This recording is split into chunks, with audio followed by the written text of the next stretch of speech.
Hi, I'm Ayanna Dookie, and I would put, in my Immigrant Jam, I would put soca music, I would put doubles, which are Trinidadian street food, and I would put amazing storytelling.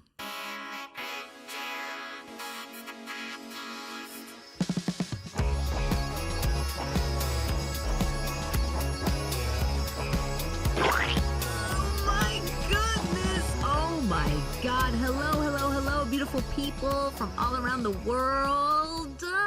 We're back with another episode of Immigrant Jam, the podcast. I'm your host, Lucie Pohl. Mike is here. We're all here. And today we have a very special guest. She's so awesome, so amazing, so gorgeous, so funny. I love this woman so much. She is on Instagram, and you should follow her right now before you even listen to this, okay? Give a big fat round of applause and a big welcome to the amazing comedian, writer, and woman extraordinaire, Miss Ayanna Dookie. Did I clap for myself? Should I clap for myself? Thank you for being on the podcast, Ayanna. I'm so happy to be here. I'm so happy to have you. I adore you. You're so funny. You're so cool. And I've been wanting to have you on for a long time. So excited to be here. So this is very exciting. Yes. I love that you color coordinated your Mike sweater said that to me. to I feel like the. my boobs, Mike, are my boobs all in the shot? No, Okay. they should be. Oh my goodness. Those boobs. All right. This just zoom in on my- podcast should be about your boobs. You'll be there anyway at some point, so you might as well find out. Boobs, baby. I'm sorry for you people that are only listening to this. There is a version you can watch on Pornhub. No, YouTube. Right when I was drinking coffee. Thank you so much for that. That almost went up my nose. That would have been pleasant. Ayanna, tell the people out there, you are half Trinidadian? Full aren't you? Trinidadian. Oh, I thought you were half Indian. I am. Okay. Now I understand. Yes. Okay. Full Trinidadian My by dad's- way of India. By way of Trinidad. Okay. So, now I feel like we're about to get to the bottom of this. I know, we came in hot. Okay. So both of my parents are Trinidadian. Okay. Right? So Trinidad, when slavery was Right. ended in America. Yep.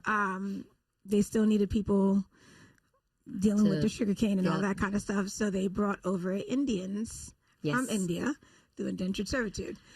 So the Africans were already there. So in Trinidad, you'll find a large mix of Indians, Africans, and also Chinese, because they brought the Chinese over as well. So it's a huge melting pot. So both of my parents are Trinidadian. My dad is the Indian one and my mom is the black one. Right. Full Trini. Okay. Half black, half Indian. Okay, that's what I meant by way of India. I just had a guy on whose parents are Guyanese. Okay, yeah. And he was talking about something similar, and he was talking about how people are like, are you Indian? He's like, no. But do you identify as Indian as well, or do you identify as Trinidadian? I would tell people I'm Trini, and then I think it depends on who asks, right? Like, I'm sure if another German person asks you where you're from, you're not going to just say Germany. You're going to probably get a little more specific. Oh, yeah. I mean, with everybody. Yeah. Right. Because I never feel comfortable with because I don't identify with one thing. Yeah. So it's kind of like that. It depends on who I ask. Like, okay, for example, like coming upstairs, the doorman in the lobby, I asked him where he was from because I heard his accent. He said he is Guyanese. And somebody would look at him and think he was Indian. That's right? true. Yeah. Mm-hmm. So, and he's like, where are you from? Because we can all, you always can tell you people. So I was like, I'm Trinny. He's like, oh, okay. And like, that was the end of conversation. But I'll get in Ubers and there's an Indian driver and they're just like, are you Indian? And then I tell them Trinidad, and sometimes they know the history of how Indian people ended up in Trinidad. But like, it's still traditionally, like, there's still a lot of Hindus in Trinidad. They still practice Hinduism. It's, what I've heard is it's outdated from what's being practiced in India, because what the culture that came over in the 1800s, right, it didn't get updated. It just kind of stayed software update at all. It was not updated. So so it depends on, like, if I'm dealing with other islanders, I'll tell them I'm from Trinidad. Right. But I feel like in America, people are very black and white with things. Like, they don't. That's true. People say that Americans don't travel. So a lot of times people have a hard time understanding like, oh, okay. The nuances. Exactly. Yeah. Yeah. So I mean, like, even in Trinidad, like, we say there's certain foods, like, we don't call them chickpeas, we call them chana, which is something Indian people would say, or we say aloo instead of potato. So there are a lot of similarities because we came from India. Right. But yeah, I say Trinny or mix of Black and Indian, or yeah. But you were born here, or you were born in there? Brooklyn. And did you grow up going back and forth, or going every summer, every year, every winter? My mom, I believe my parents sent me over there before I turned 1. Like, I spent my first few years over there, at least my first 3 years over there. And like with your grandparents? Yeah, because immigrants don't have money, and they were just like, we got this baby, what do we do with this baby now? So just sent me back over there, and my grandmother took care of me for the first few years. But then I grew up in I grew up in New York. We moved to Maryland when I was 9. And now I came back to New York almost 10 years ago. Which is kind of like moving to another country anyway. It is. From New York. Yes. To Maryland. Yeah. New York I didn't even know we were from another country when we lived in New York. Yeah. Because everybody in my neighborhood was Caribbean. People think this is weird when I say this, I had never met a Black person that was from America. Like, all the other Black people I knew were Caribbean. Right. And then I went to Maryland, and people were like, what are you? That was the first time I ever had people ask me, what am I? And I'd go home and ask my mom, like, what are you? And what am I? And my parents were divorced at that point. My mom was like, just tell me you're Black, because she's a Black one. And I went to school, and I came back, and I was like, yeah, and they told me I'm not. So try again. Like, Shit. Yeah. So that's real? That happened to you? People would tell you you're not Black? And when we first moved there, when my mom tried to register me for school, they asked her if I needed ESOL. And for ESOL is English as a second language. We called it ESL at my school here. Yeah. So yeah, you know what it is. So I assume most of your audience knows what that is. Yeah, and my mom was like, no, I grew up speaking the Queen's English. Like, she was very offended. People would ask her all the time if she adopted me, because I came out looking more Indian, and she's a fair-skinned Black woman. So it's a lot of ignorance that we experienced in Maryland, and it's just lack of exposure. Whereas in New York, you can easily find pockets of your people without a thought. Yeah, for sure. In New York, you're weird if you're not from another country. Yeah. Like Ohio. Those people are the ones that we tell to go back to where they came from. Yeah, all the Midwestern people are like, why are you here? Yeah. Like, you're just making everything very boring and bland. And also, like, what do you mean? You're from America? That's so weird. It is weird. Now you think it's like all of Bushwick. But was it, now it is. It's true. Do you remember it as like being you suffering or it being horrible, or did you still feel, like sort of that New York, Brooklyn sort of like, all right, I don't give a fuck, these people are different, they don't know, or did you hate it? I hated Maryland initially. I mean, I got there and I was like 9. So all you want to do when you're 9 is fit in. Like, no matter what, you just want to fit in. Yeah. And I did not fit in. I mean, my last name is Dookie. Everybody thinks that like is like some kind of stage name, and I'm like, is that really the stage name I would have chose? Is this? It's such a good name. Why would I? Now it is. Like, if I wasn't getting into entertainment, this name would suck. Yeah. Like, I don't, but. So that was weird. And then I didn't look like all the other kids. And then like where we lived was predominantly Blacks. And then I would see like the Black girls doing things that I wanted to do because I wanted to fit in. Like, they would get braids in their hair and extensions, and I'd come home and ask my mom, was just like, can I get braids? And she's like, no, like, your hair doesn't do that. And I'm like, how come? Like, I ask her a question, like, how come I don't get a perm? Because all my girlfriends were getting relaxers to straighten their hair. And she's like, your hair's already straight. You don't need, like, at that age, I just did not understand. And I also had like this very distinct Brooklyn Trinidadian accent when we moved to Maryland. So I sounded way different than anybody else. Wow. So it was just a lot, just trying to fit in. I hated it. Like, I feel like I still suffer PTSD from like when we moved over there. Mm-hmm. It was just, I got bullied, just kids being kids, but just, I don't know, it was weird. And then like every year there would be like a new immigrant that would like come to our school. So I remember one year, I believe she is Vietnamese. Her name was Ha. And they teased her so much, and like I felt bad, but I was also happy because it kind of gave me some relief. I remember these two boys from Ethiopia came and they didn't speak any English, so they just, people don't know American culture, so they came and they were like wearing like what you're dressed in right now, because I guess like I think it's cool, but when you're 10 years old, their parents dressed them alike and they wore the same thing every day, and they just didn't know, and they didn't speak English. And those kids were.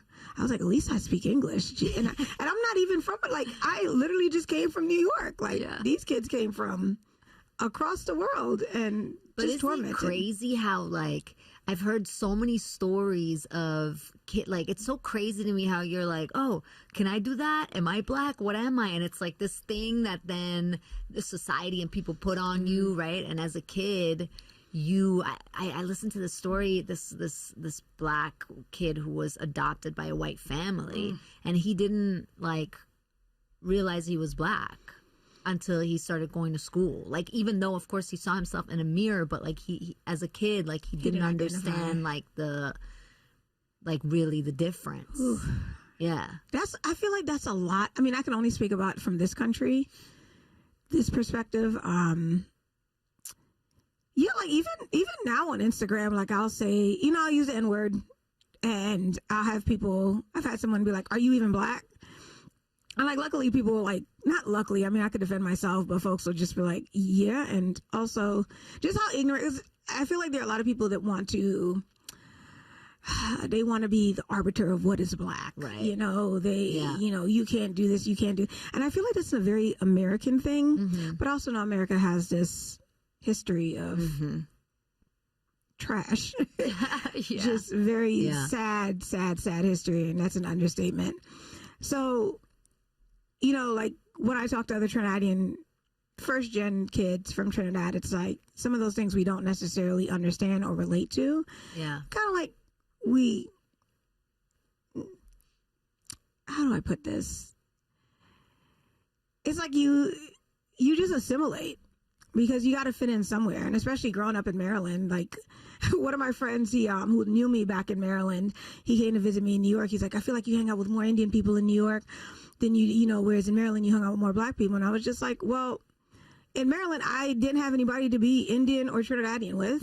I was like, here in New York, I hang out with, most of them are Indian, but I think it's more of me hanging out with either other immigrants or first gen. Right, yeah. Because I have more in common with them than someone that's American. Yeah. So. Which is so crazy because you're American. Yeah. Or like, we're American. Yes. Although I just became American last year, but still, I grew up here and stuff like that. But same, like, if I look at all my friends, most of them are first generation or immigrants. Yeah. And it's not even, it's not like we sit around doing this podcast all the time, like just talking about our immigrant experience. This is our life. Yeah, exactly. But it's like, it's weird how there are, and I think it comes down to the like cross-cultural thing, the like two perspectives, the like living in two different worlds and all of that, So what, for people listening that don't know, what's Trinidad like? So Trinidad is the most southern island in the Caribbean Sea. It's right above Venezuela. We speak English. And Trinidadians are known for partying.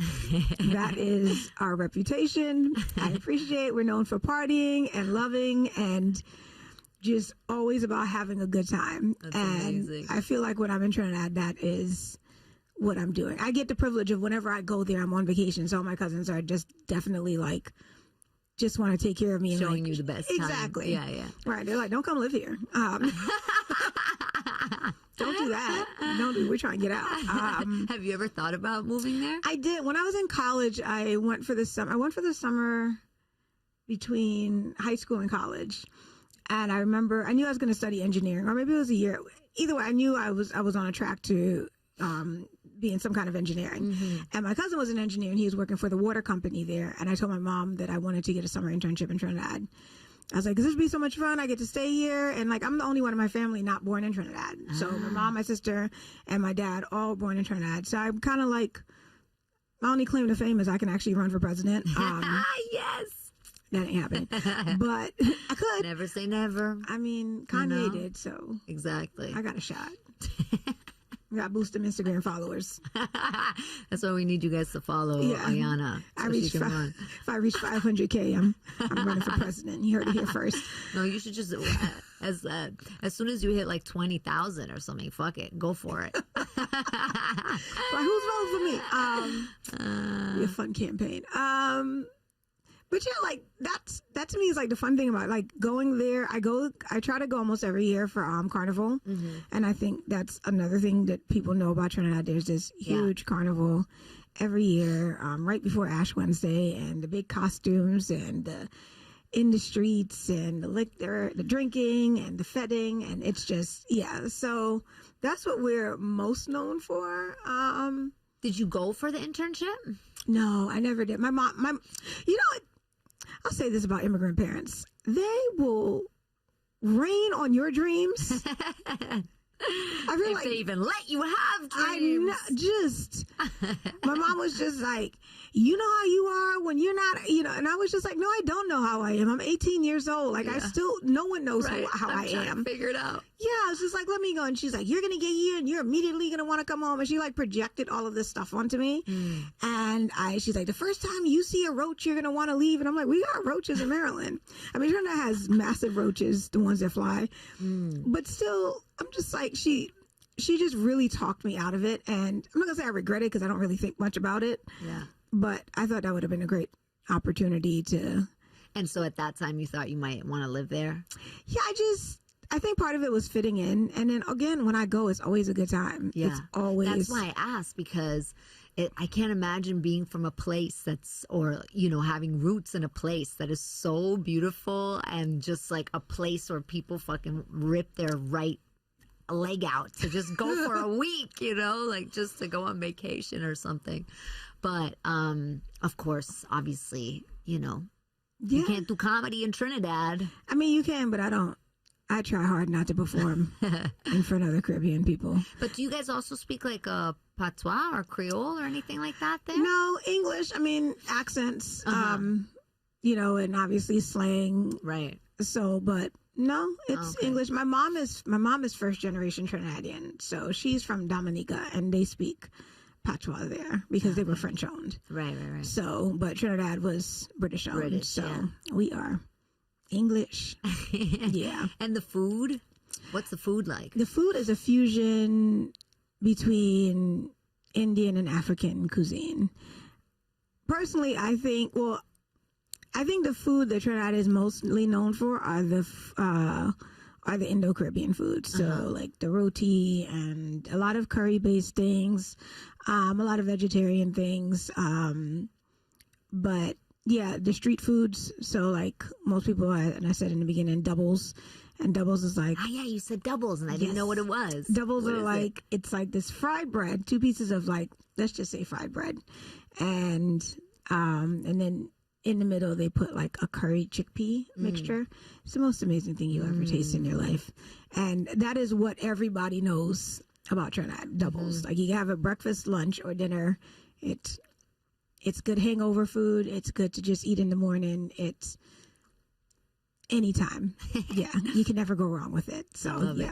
And so then you studied engineering, and you moved back to New York to study engineering, or did you study over there and then study in Maryland and then come here? I started off at Penn State. I had a very short stint at Penn State, and Penn State was very white. Very shocker. I know. It just that place was woo. At 18 years old, that was it's out of all the experiences I've had, I had the worst culture shock going to Penn State. I totally get it. Get it. Crazy. Why though? Why? Just what I found so interesting and crazy about Penn State was I met white people that had never seen a person of color in their life. Yeah. And it was like, what? Like, how have you lived your entire life? And it's just, they just lived in the middle of America. Yeah. And in their small little town. And this is the first time they broke out. And they're in college. And they had never, ever seen a black person, an Indian person, an Asian person, just nothing. Yeah. And that was overwhelming. Um, And you'd never met a white person that hadn't seen a black person, so they were like aliens to you too. we was like, what is happening here? This is wild. Yes, it was just weird because I mean, we found at Penn State like all the black people hung out together, and it was like its own school within the school, and I don't know. It just felt like I was constantly struggling to find fun. Even though, most people say Penn State, it's a party school. And I was like, I don't. You're like, I'm from Trinidad. You guys don't know anything about partying. Yeah, I was like, y'all drink. There's a difference. Standing upside down on a keg Yeah. is not partying. Huh? Mike's just letting the breeze sink in. I was trying to get the cameras right. You were pointing. Yeah, I was pointing at you because you are. We talked about upside down keg stands. Oh, you used to be one of those which people? are just called keg stands. No, I I think, was the holder. Oh. because he's so tall. I tried it once and it was a full disaster. Did it come out your nose? No, nobody could pick me up. Oh, logistically, it was a disaster. Yeah, who would pick you up? It would have to be It would like the entire house. It'd be a group of people. no, it would have to be like Zeus. They couldn't like prop you up on a wall or something? Yeah, but at that point, then I was 100 pounds heavier. My tits Oh, you were taller. bigger than this? Like, it was not a good look. So I became all-time The holder. all-time holder. Yeah. Older. Then I built an ice luge in the backyard, so I felt like I was a part of it. An ice luge? Luge? I don't know. Isn't it funny how we just all find ways? Is that where you drink out of the ice? Yeah, it was like a big block of ice when we carved like a slope in it. And Yeah. you pour liquor at the top and someone sits at the bottom. And that's what your parents work their asses off for. I mean, I respect that. For you to do. That's engineering right there. That is engineering, you're right. That's not an easy task. I wouldn't even know where to begin to Ayana's build like, I should have gone to your school. I would have Where been did good you at go, ice Mike? I know. luge carving. I went to Valdosta State. Okay. Like the farthest south in Georgia you could get. Oh, Wow. That sounds racist. Yeah. Really? Yes, it does. Although if you're there now, write us. Tell us what it's like. Maybe it's changed. I grew up in the suburbs of Atlanta, and I went down there being like, oh, I understand what racism is. I grew up in Georgia, and then I got down there, and I was like, oh, I do not know what racism is. They're like, they hate me because I have brown hair It is here. a different animal in certain parts of the country. Wow. Where they're like, now I'm so interested in like, Please, no.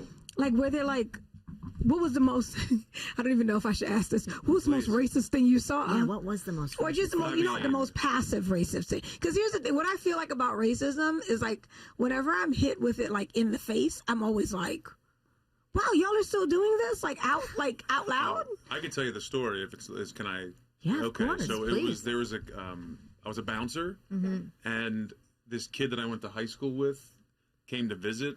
We were like kind of friends in high school, but I knew I didn't like him. And he's big redneck, cowboy hat kind of guy.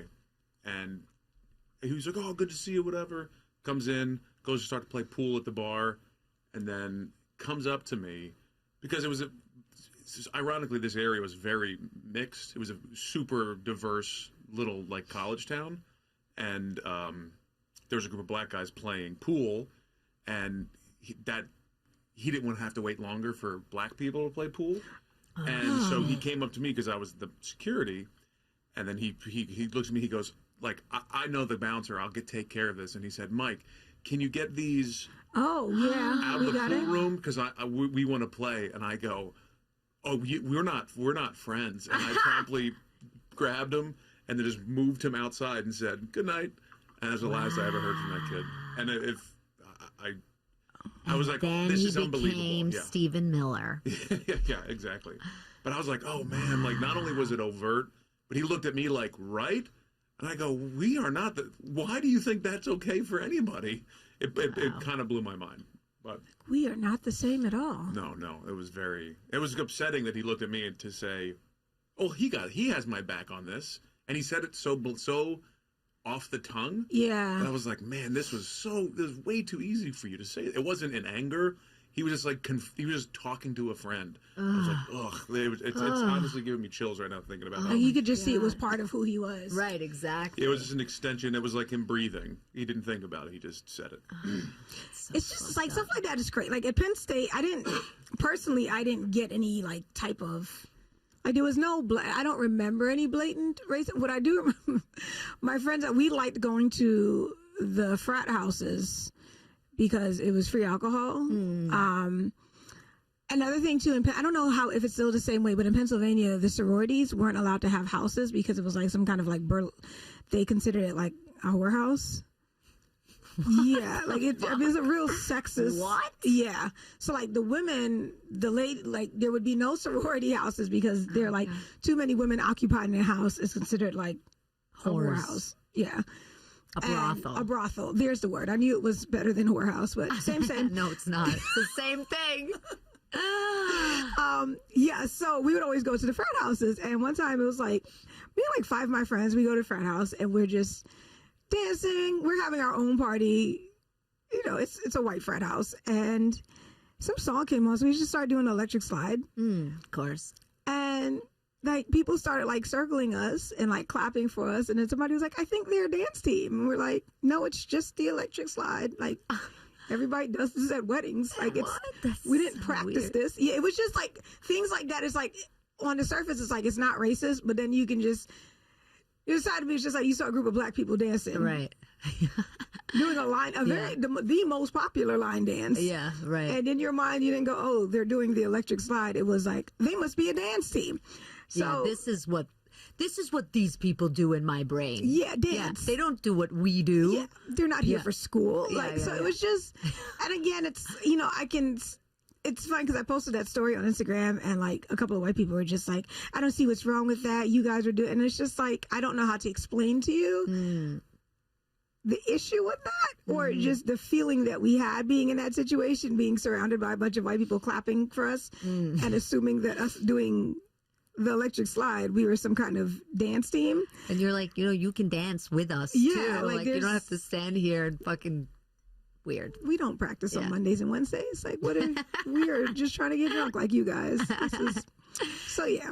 But did that because you said that was the biggest culture shock, and then you moved back to New York, which, you know, I was talking about this. Well, I went to Maryland after that, transferred back home to University of Maryland. Back to Maryland, and then to New York, though, ultimately. Yes. Because New York is like this place where all the people go that don't fit in anywhere. Yes. Right? Yeah, I believe so. The first time when I moved back to New York, I remember going to the Village and looking around at all the weird, what people consider weird, you know, just everybody got piercings. Weird in quotes. Yeah, and everybody's wearing whatever they want to wear, you know, polka dots and stripes at the same time. Like, oh, these are my people. Like, it just felt so, like everybody was minding their business. I think that's what I love most about New York is everybody just minds so true their business, whereas like in Maryland everybody's like in everybody's business, but they claim that they're minding their business, but I'm like, y'all are not y'all are truly not. And I think business. that's almost everywhere outside of New York City. Like Germany is very much like that. You know, Europe in general, I feel like is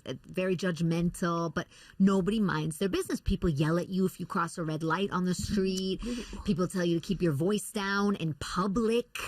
Oh wow. Yeah. Wild. People give you weird looks if you're wearing polka dots and stripes or fucking one stiletto and one flip-flop where people here don't care, or if anything they'll be like, oh, that's cool. They'll tell you that that's cool, you know, unless you're moving too slow, that's when we'll take issue. Unless you're moving too slow, exactly. Then the stiletto flip-flop look is not good. But I think that's why like so many immigrants feel so at home here too, because you can just live your culture and your way. But see, here's the problem with that. Some places, some cultures take their culture here and they need to leave it where they came from. Okay. So like we talking about anybody? Well, I mean, we got specific? To my aunt. So specific. I know she won't listen to this. Like this Christmas we had a lot of interventions going on at my cousin's house. So one of them we had it was Thanksgiving. Thanksgiving. What am I saying? My aunt. So the thing about Trinidad, and I don't even think this is just Trinidadian people. I feel like immigrants in general. I feel like, okay, I think the word tact, T-A-C-T, is an American word, not an English word. Because I feel like other cultures do not use tact.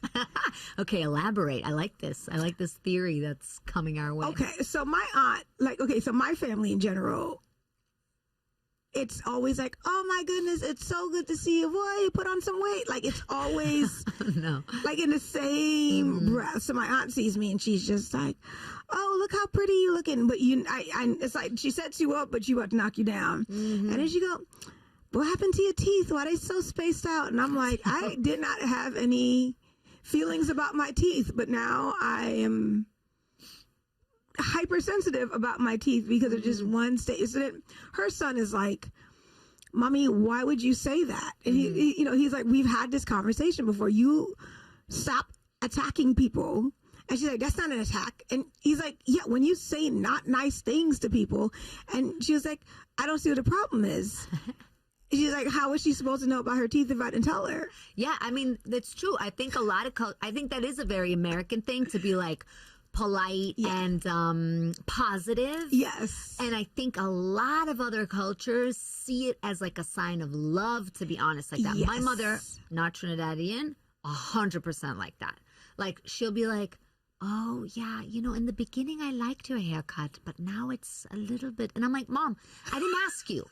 If I ask you how's my hair today, tell me. I didn't ask you. I'm coming here for like an hour. I have other places to go. Now I'm going to be thinking about my hair. You know, or the other day I saw her and I was like, damn, are the circles under my eyes bad? I did ask her. And she goes, that was your fault. She goes, you've always had them. Oh my God. But now they're really bad. Wait, did she say this in English or in German? German. I'm just doing the accent because I feel weird speaking like unaccented English as my mom, But like, and I'm like, Mom, I mean, and she's like, I'm sorry. Like, as if it's her fault. Like, she gave them to me. But I'm like, I was like, whatever. I should have asked you. Why did I even, But I've gotten like, I remember when I went through like this huge breakup in my life. I was like married and we broke up and I had to stay with my mom for a while. Oh, I didn't know you were divorced. Yeah, I'm divorced. Girl, yeah, we're going to have to get some coffee for it. Okay, go. And I was staying on her couch, which already in itself as an adult, God bless. Yeah. And it wasn't a big place, okay? Let me just fucking say, it's not a house. It's a 1-bedroom apartment in New York. But whatever. I was staying on her couch and she would like be hovering over me in the morning and be like, are you sad? I swear to God. Like, I'd open my eyes and she'd be there going, do you feel sad? And I'd be like, Mom, now, yes, thank you for reminding me. Or she would come home and be like, oh my God, I bumped into Vera and she said, they still, Lucie and her boyfriend, her husband still coming over on Christmas? Oh no. And I said, no, he's not coming for Christmas, but isn't that so funny that and I'm like, what the fuck is funny? And then I remember one day she was like, you're not fat, but that outfit makes you look fat. And I exploded. I was like, can you say one nice thing to me ever? And of course she started crying and she was like, I am being nice. I'm just being honest. But yeah, I hear you. But I feel like, and I've had this conversation with Germans because Germans will always talk about how fake Americans are. Really? Yeah, because Germans love, like, they are kind of obsessed with America, but then they want to knock it always, right? So, like, in a way, they're like, oh my God, you're from New York? That's so cool. But then in the same sentence, they need to, like, somehow knock America down a peg. So they're like, yeah, but I could never deal with how fake people are. I had this conversation with this one guy.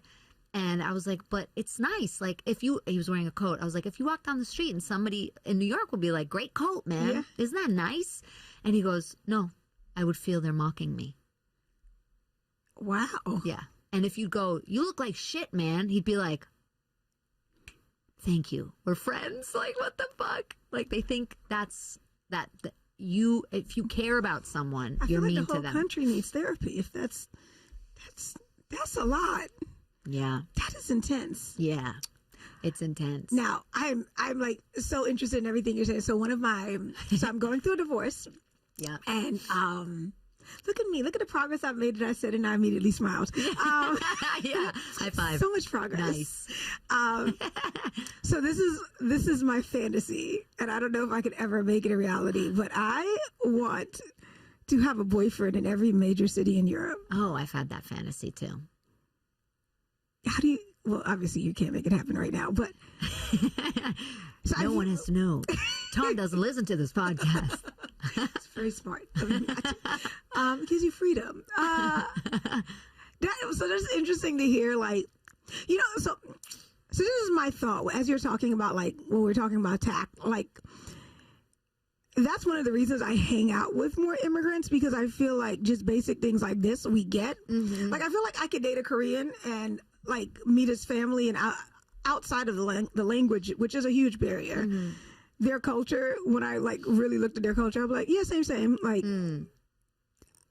I feel like most other cultures, with the exception of American culture, share a lot more in common than we believe. Well, I think that the thing is, I think it's also like a geographical thing, because America's so big. There's nothing around here. Mm-hmm. And most other places, like maybe not Russia, but most other places, you have other countries close by around, that you're kind of rubbing elbows with, or you're used to. Makes sense. Do you know what I mean? That have another culture. Like, Canada's not different enough. Yeah. Culture-wise. But, like, if you look at Europe, like, how wild is it that, like, Germany's so different from France and so different from Italy in, like, their cultures. It's different, and Japan. Yeah. And China. Obviously China, Korea, everything is, like, not that they're, in walking distance. I know that. Calm down, everybody. But, this is a place also where a lot of people, what shocked me so much when we moved here was the people don't have a passport. Yeah, that's wild to me too. Yeah, because I didn't know anybody until I moved here that didn't have a passport, because you had to have a passport. But yeah, so I think that's what it is, maybe. Although at the same time, what's American? Going back to that passport thing, my 2 boyfriends ago, was it X squared? When I met him, he's also an engineer. We worked at the same place. Super intelligent guy.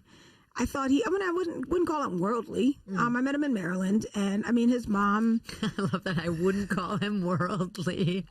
There's that lack of tact I was talking about. No, that's tactful. I like to think that I'm not like my aunt, but she is me and I am her. Yeah, but his mom would go on trips. They were American. They were African American. Well, they still are. They're there. But I wanted to go on vacation, and he didn't have a passport, and I was like, "What do you mean you don't have a passport?" And he's like, "I've never had a reason to leave the country." And I was like, "You've always had a reason to leave. There's more world out there. Like, why would you not want to leave?" Here. And it was just so, it's kind of like in New York when people don't have driver's license. That's kind of like how I look at them. Like, you don't know how to drive? Like, that's a life skill. Like, how do you, and I really can't talk. I don't know how to ride a bike. So, a girl, I knew that was coming. I have a driver's license and I still don't know how to drive. So. At least we're equal there. At least because there are some people with driver's license and they just out here killing the rest of us. That was a mistake. They shouldn't have given that thing to me. I don't know how that happened. I got it in California too, where it's so easy, and I failed twice. The driving test, not the written test. But at least everybody needs to know their strengths. I know. It's just, I don't know. I feel like. And that's a very small thing as far as immigrants. I don't know any first-gen kids that don't have a passport. No, of course. You have a passport. But when I went to Wyoming, I have to say that was one of the experiences that really blew my mind and made me understand this country. And I met this kid who was like, the furthest east I've been is Oklahoma. I was like, I didn't even know that was east of here. Yeah, I'm just like. And he's like, do y'all really have grocery stores every couple of miles in New York? And I was like, ugh, oh my God. I was like, every couple of feet, homie, come visit, but it blew my mind because it's like, a lot of people, they don't have the opportunity to leave either. It's expensive. You need to know traveling is scary, I think, to a lot of people that aren't on the coast because this country's so big and because they've never left. Like, I had a friend, And she would always talk about other places, which I think this is such an American thing. She'd go, yeah, it's nice there, but it's cool, but it's weird there. You know, like everything that wasn't American was weird. Like her brother went to Korea and I was like, how is it? And she was like, yeah, it's good, but it's weird, you know? So I think that for a lot of Americans, it's just like a very foreign sort of concept to leave the country and to be out of their comfort zone. I guess it's lack of perspective because it boggles my mind when people come to visit New York and they still eat at the the Red Lobster in Times Square. Like, I'm like, what are we doing? Yeah, I know. But that's culture. That's culture and that's comfort. And it's just like, I just want to go where I know. And it's just like, but you came all the way. I have to say, my boyfriend, who you know, they will look for a fucking Olive Garden or a Costco, no matter where they are. He hadn't had a real raspberry until he met me. And his parents are immigrants. So, like, I was like, what? He's like, oh, I don't think I ever had this before. Not this. I was like, how's this possible? How's this possible? How did that happen? But is it him or is it his family? Because my husband had never had a sweet potato before he met me, and we're from the same country. I was like, really? Yes. But sweet potato, okay. Don't act like it's fancy. It's not fancy. It's not fancy, but I can see how you can bypass a sweet potato because chances are wherever you're going to find a sweet potato, there's going to be a normal potato. Not a normal potato. Yeah, a regular potato. A normal potato? We can't have these sweet potatoes around here turning our normal potatoes. These dark-skinned potatoes. Wait, so a yellow potato. So you'd go for the one that you know. I don't know. I can see how you can bypass a sweet potato. So what you're not going to do is talk mess about Tom with the raspberry and try to give my raggedy-ass soon-to-be ex-husband a pass with this sweet potato. So he was from Trinidad? I thought he was Indian. Yes. Oh, okay. Okay, I'm sorry. It's hot in here and my brain is melting. Yes, he is full Indian. And the first time I said to him, the first date we had, I said to him, which one of your parents is Indian? Because I thought he was mixed like me. He goes, both of them. And I said, oh, you're full Indian? He goes, I've never heard the term full Indian before. And I was like, oh. I was like, It just put perspective, like, because, I was like, I take it you've never dated a mixed girl before. And he was like, I haven't. So, yeah, that was a big thing. In Trinidad, the big divide is black and Indian. Mm-hmm. And for a while, he didn't want to introduce me to his parents because he wasn't sure how they would take because I'm half black. Wow. I mean, these are red flags that I should have known before I got married. But, yeah. But, sometimes you gotta go in it to see it all, and then you realize that somebody doesn't know what a raspberry is, and you're just like, what did I get myself into? I should have known with the raspberry. How did I find myself here? This man has never seen a raspberry before. Rewind. You want a boyfriend in every European city? Okay, so I want to start with Germany, right? Because I was like, oh yeah, you love Germany. I forgot. Yeah, my cousins one of my cousins, she yelled at me this Thanksgiving about that. Because apparently I must talk about going to Germany more than I realize. I talk about, you ever been like fixated or obsessed with something and then you don't realize how much you talk about it until somebody's just like, oh my God, like, please stop.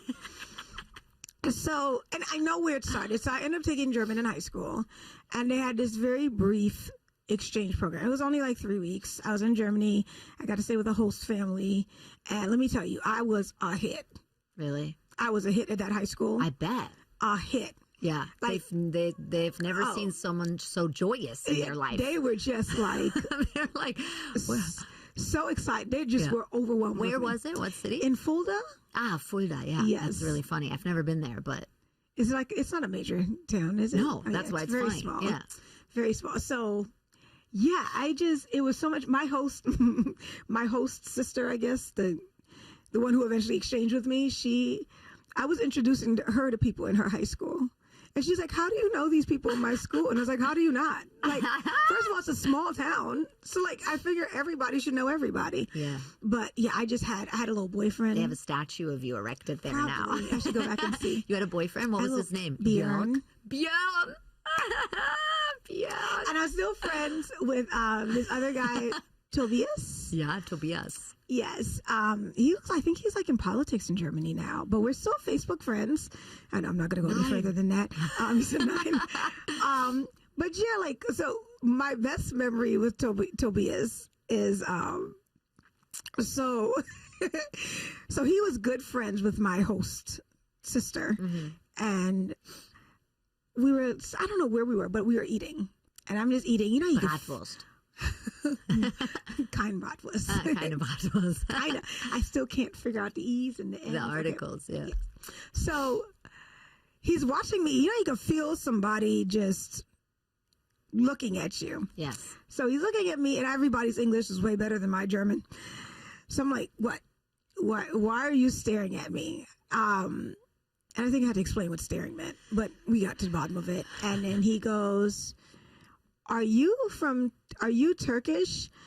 My dad said the Turkish come and steal all our jobs. And I was like, this is how racism begins.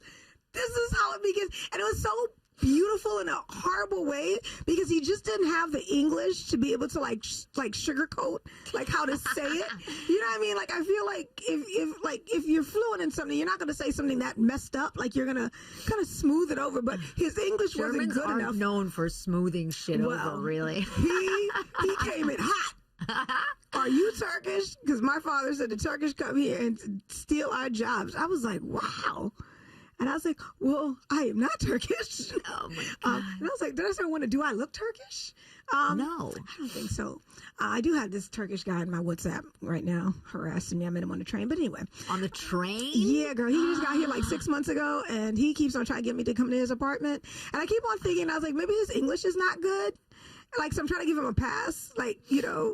But I think he's just trying to get me to come to his apartment to, like, have sex. Back to Tobias. Yeah. And Bjorn. And your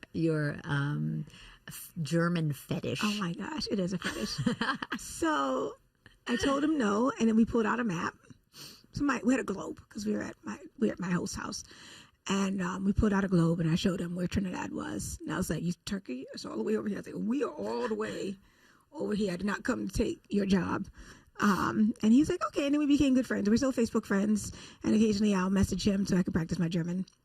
Yeah. So that's where your fantasy of having a boyfriend in every German city started. So there were 2 guys. To be clear, Tobias, okay? We know you're listening. Not you. But Bjorn was hot. Like he had these big pink lips. So cute. Big pink lips? Yeah. Really? They were big for a white boy. I mean, and then I feel like Germans in general, y'all have a different look than like Americans. Definitely different look. Like that's what I always find interesting. It's like white people look different.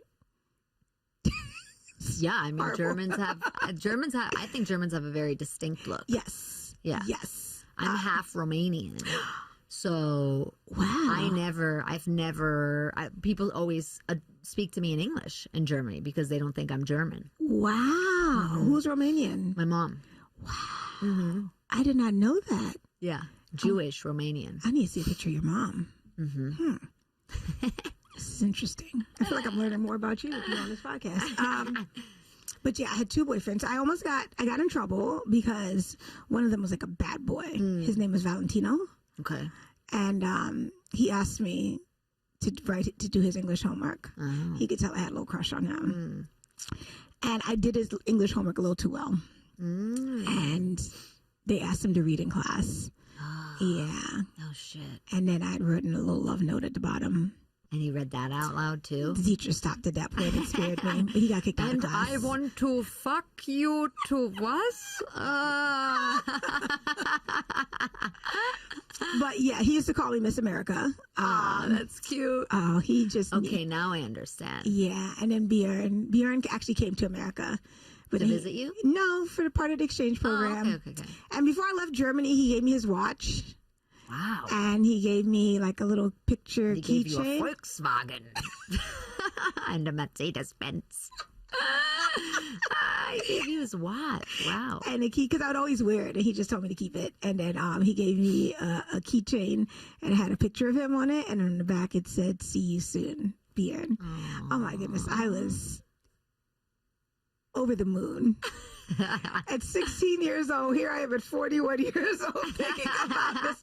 I don't know, so like I guess I've created this like whole love story in my head about Germany, and I just think the language is fun. It is a nice language. Yeah, and I'm watching the show Dark on Netflix, and I'm watching it in German with the English subtitle, and it's exciting because I can like pick up some of the words, and like sometimes I just like repeat some of the stuff they said, because one guy kept on repeating something, and I was like, oh, I forgot what it was now, but yeah. So yeah, I'm just very.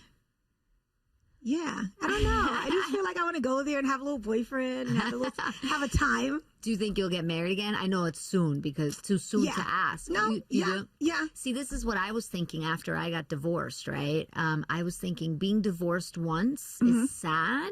So you have to get married and divorced like 3 more times, and then you're a man-eater. Then you're Elizabeth Taylor status. That is. Then it's like, wow, she just like is doing it. Is doing whatever she wants in life. Do you think emotionally you can do that many divorces? Although my divorce wasn't bad, like the practicalities around it, I did it myself. Okay.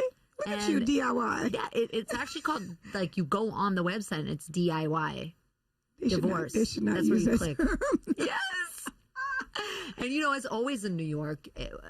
It's always like some funny shit always happens. You can always count on New York. How long were you married? I wasn't married long. I was with the guy for 13 years, but we were only married for like a short while. We kind of got married. How long is short? Well, we were married for like a year and a half, but we kind of pretty much broke up right before we got married. Oh, wow. Yeah. And it's complicated. Okay. But that being said, you know, when you do the divorce yourself, this was so funny.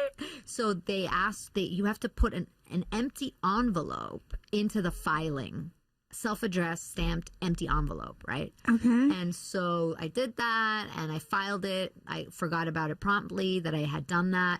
And then it takes a while for your divorce to go through, right? Like you file and everything, then a judge has to review. It takes months and months and months. So I totally forgot that this was like, that I needed to be notified or anything. And then one day I opened my mailbox, and there was an empty envelope in my mailbox with my address, my name on it, in my handwriting. That's scary. And I was like, what the fuck is this? And on the back, it had a stamp on it that said, like, your divorce has been finalized. I was like, there's nothing more cold than sending someone an empty envelope saying to them, like, your divorce has been finalized. Like, I was like, wow, this is so symbolic. They couldn't just buy some postcards? Right? Or they couldn't fucking put a letter inside it for you to open. You like take out this empty, like, as it's like, this is your life, you loser. Here's your empty. New York is so raggedy. New York is so incredibly raggedy. New York is so raggedy. But when I filed it, you have to go into this room, then you have to go into another room. All this stuff happened that was hilarious. But at the end, I filed it, and I go, thank you. And I walk away, and one guy sitting there goes, I hope that the next guy's better. Jesus. I was like, man, New York is so wild. Oh, it is. I mean, you know, with divorce, I feel like people don't ever know what to say. When you say you're divorced? Or when you say you're going through a divorce, like they just, and I get it because you don't know where that person is emotionally. Right. You're just like. I always, when I hear it, I always say, oh, I'm sorry, or congratulations. Yeah. That's what I always say. And I believe that's what you said to me because I know Tom came home and told you. Yes. Because I love how I was telling people I would just get on stage and start talking about That's what he said, and everybody's just like, I mean, you couldn't give us, you just going to get on stage and just start. I was just talking to you out like 5 minutes ago, Ayanna. You couldn't drop that before you just got on stage and told all the audience. Well, it's a safe space. It's a very safe space, and it's like, I don't. And it's your safe space to release that tension and pain by laughing. And if you tell somebody privately, I get it. They'll be like, "Oh my God, I'm sorry. Are you okay?" And you're like, "Listen, I don't, so I get it." It does. It becomes a thing. But yeah, so like now, I just want to. I keep on meeting a lot of immigrants in New York. And when I say immigrants, I mean just got here like under 6 months ago. Mm-hmm. I don't know what I'm giving off because I'm like, I don't know if I'm giving off green card vibes. Like, ooh, she looks like she can help me out. But their English is always like just enough for me to be able to understand. And initially it starts off very cute because I'm like, oh, I'm being patient, you know, and I always put myself in the shoes of, imagine I was in Germany trying to communicate. I'm on, what is it, the U-Bahn? U-Bahn, yeah. And I'm trying to communicate. I see this cute guy, and I'm trying to talk to him, even though he'd probably start talking to me in English immediately. Yeah. And I'm really trying my best to communicate with this person, and we're smiling. And, you know, just think about how hard it is, especially as a guy. Because as a woman, I think we have it easier because it's just like, I got titties. And they're like, okay. Well, you. I mean... Hey, lead with your strengths. You have beautiful eyes. I see. Thanks, Ayanna. Wait, Mom? Why'd you shut up? Uncomfortable. No, why is it uncomfortable? I'm not uncomfortable. I'm the one getting to look at your beautiful boobs. They're a lot. I feel like my husband, because we still live together, because we have a co-op. I know it's wild. But I think every time he sees me leaving the house, he's like, suddenly your titties are always out. I'm just like, what?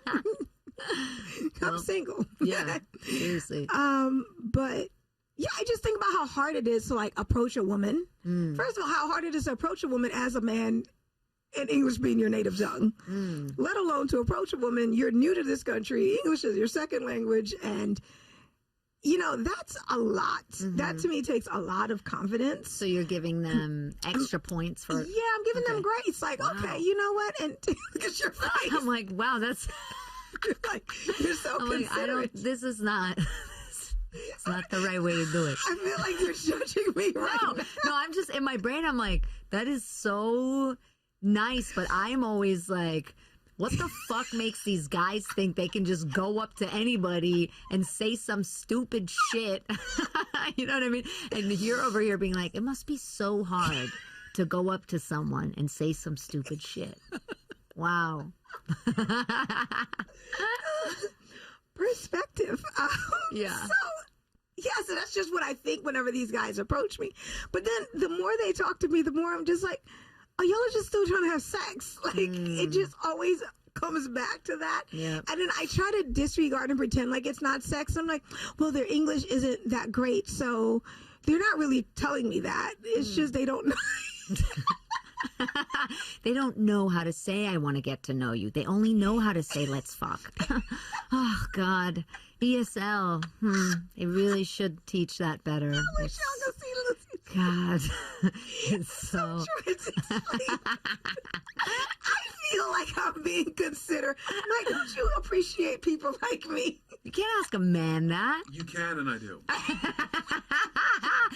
No. That is so funny. Well, you know what? Good for you for having that attitude. I love that. That's more. We need more compassion in this world for the horny men who just don't know how to say that all they want is to cuddle or talk. Okay, Ayanna. Can we have both, though? I mean, yes, Why but does it you have guys to be can't. one or the other? Because of you guys. Okay, well, sounds like a you problem. I'm just trying to be considerate of, you know, I just think about my parents coming here from Trinidad and being confused, and they spoke the language, and these men come and they're trying to start a new life and they're trying to communicate. I don't give a shit. No, I do. I think it's amazing. I think that's amazing. And you're right. Yeah, it's hard. I just picture you standing at the airport being like, oh, hello. It's okay. You don't speak English. I know what, shh, don't talk. I know what your soul is trying to say to me. I sound so naive. No, you sound like a beautiful soul who is ready for a beautiful prince who doesn't speak English in her life. I mean, if they don't speak English, and they can't really fuck up, right? That's true. I agree. Hey, speaking of which, though, Ayanna, we are nearing the end of our time together here with the listeners out there. Of course, after this, we're going to talk lots of shit about non-English speaking dudes. I asked you if you have a saying that you like that you grew up with. Do you have one? Yes. So this is, I have to laugh because it's something my husband and I used to say to each other all the time. So, hello. It sounds very basic. Okay. Right? But if you hear a Trinidadian or even a guy and he say, hello, hello, hello, it's usually they're trying to get your attention. So, like, if I'm trying to get Mike's attention, I'm like, hello, hello, hello, hello, right? Yeah. All right? Or if you say something that is just not right, but like, hello, like if you're doing something wrong to somebody. Oh, wow. Hello. If you see somebody doing something off, hello, hello. Yeah. I love it. Yes. Hello. So if you just say, how do you know if someone's just saying hello? Or thinks there's something wrong with you? Hello? It's what just, the fuck, man? I'm just calling. I mean, if you call somebody, yes. For example, like my husband and I, we were in Joann's Fabric. I was looking for something. I asked the lady, it was a Guyanese lady, asked her, like, where are, let's say, the sewing needles? And she didn't know where it was. It wasn't sewing needle, whatever. And me and him went about our business. And the next thing you know, we hear her going, hello, hello, hello. And then we turn around and she's like, the needle's over here. So, and we both bust out laughing because it's not an American thing. Like, as soon, I feel like I love it. she saw us and immediately knew they would get it. She could hello you. And they would shoot. So, it's just something that's just, it always makes us chuckle. That's because cool. It's things that, I don't know, it's like we grew up hearing it all the time. But then when you call it out, you just realize how ridiculous it is. I love it. I love it. I love it. All right. Now we're going to do a very, very, very quick little thing called the poll questionnaire. Ayanna Dookie, there's no right or wrong answers. Are you ready for the poll questionnaire, baby? I feel like the way you've been judging me and I'm not judging English you at speaking all. men, there is a wrong or right answer. But let's go. No, all right. Here we go. If you could deport one American person, who would you deport? My husband. Or do you mean like Trump? Like, okay. He actually did vote for Trump. Your husband? Yeah. Damn, girl. Ayanna. I know, girl. What? The story is deep. Wow. Yeah, I feel like I should start a whole podcast just to talk about this nonsense. So talk shit about your ex-husband. I love that. 5 episodes deep, limited series podcast. I love it. Okay, if you could add one face to Mount Rushmore, whose face would you add? Oh, myself. Okay, I love it. Let me see. I don't know. I feel like I'd add an emoji. Which one? The poop emoji? Nah, what's a good emoji to add to the that's a good one. Yeah. The person hitting their forehead emoji. Yeah, or the upside down smiley face. Oh, I love the upside down smiley face. It's like, nobody uses it. I use it all the time. I use it all the time too. Yeah. But nobody else ever sends that to me. My mom sent me a text the other day and said good night and put the poop emoji. And I was like, Mom, why'd you send me the poop emoji? And then she said, oh, sorry, I thought it was a little owl with glasses. I was drinking water and I almost choked. God bless her. God bless her. So yeah, I like that. The upside down smiley. Yeah. I love it. Yeah. Okay, great. If you could eat one American person, who would you eat? Oh, God. Everybody got diabetes, type 2. Not to shit on your dad. I can eat some. Ooh. You know what I love? I love men that wear eyeliner. So. Wow. Yeah. Wait, men that wear eyeliner and don't speak English, I feel like you have to look for like Eastern Europeans. That's usually what I attract. I attract a lot of that. That is. You ever thought about looking at the cologne kiosks at the mall? I feel like Okay, you know what? you'll find your guy there. First of all, we need more malls in New York, but No, yes. we don't. No, we don't. What I mean by that is, like, for example, I don't think Johnny Depp is cute, but I think him in Pirates of the Caribbean is just super hot. The same thing with Jason Momoa. He's okay, but when he played Cal in Game of Thrones, I was like, oh my. So I would eat Khal Drogo from Game of Thrones. I know it's not a real person, but No, that's good. This is not a real thing. Yeah, I know. It's not going to really happen. Even though he looked like he smelled like horses, because he probably did, but I would eat him up. Yeah, and butt. Yeah, that He smelled like butt. Yeah, that too. Like is, when he like, bent hot her and over sweaty. that first time, I was like, I know I should feel some kind of way because this is not consensual, but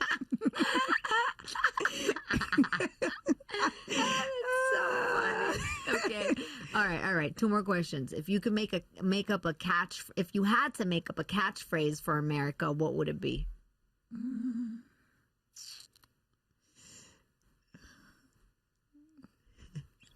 God. The ghetto. That's it. The ghetto. America, semicolon, the ghetto. That's what it is. No. I don't know. It's just, America just, I feel like they have great branding. Yeah. And then you get here, and even just like, why is healthcare a challenge? I know. Shouldn't be. Basic No. human rights. Yeah. The ghetto. I like it. I love it. On that note, last question, real quick. Ayanna Dookie, do you know how I can meet David Hasselhoff? Oh my goodness. What is it? 6 degrees of separation? Yeah. Who do I know that knows? I feel like we can make this happen. Okay. I do. All I don't know So how to yet. be continued. Yeah, but I do believe we could. Maybe Björn in Germany I'm telling you, knows him. maybe. Tobias, who's a politician he now. is. Yeah, I think we can get a connection. Yeah. All right. Great. Ayanna Dookie, where can people find you on Instagram, TikTok, and all that good stuff? Okay, on Instagram you can find me at Dookie. That's the first letter of my name and my last name. DOOKIE. Yes. Yes. And I'm probably there the most. On TikTok, I'm at Ayanna Dookie. They like muting my stuff because I like to curse. But you can find me there. Okay. And on Facebook, I'm the only Ayanna Dookie. So if you Google me, just click something. Google Ayanna, follow her on Instagram, follow her on TikTok, go to her shows.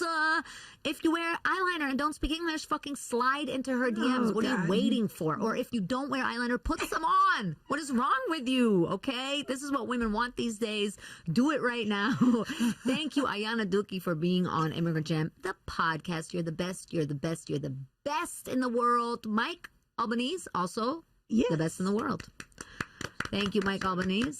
Thank you for listening. We love you so much. Please give us a little rating and review if you listen to this podcast. If it's your first time, welcome. If not, welcome back. Please share it with your friends and your enemies. If you don't like this podcast, or your mom, or whoever the hell you want to send it to, just send it to someone. Do it right now. Check out the Patreon. Thank you to Douchebag Steve and Craig. We love you so much. You're the best. Mwah! Goodbye. If you liked what you just heard, don't forget to rate, review, subscribe, recommend to all your friends, and if you hated it, recommend it to your enemies. Thank you for listening to Immigrant Jam, the podcast with me, Lucie Pohl. Have a delicious and nutritious day.